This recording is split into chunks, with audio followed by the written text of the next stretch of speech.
లోక పాపాలను తాను మోసి నీకోసం నాకోసం శిలువ మరణాన్ని పొందిన ఆ దేవుడు.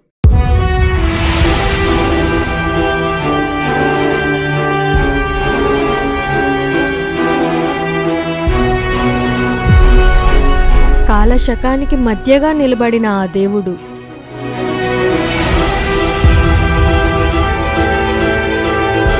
మార్గం, సత్యం, జీవం తానే ఉన్న దేవుడు. ఆయనే ప్రభువైన యేసుక్రీస్తు వారు.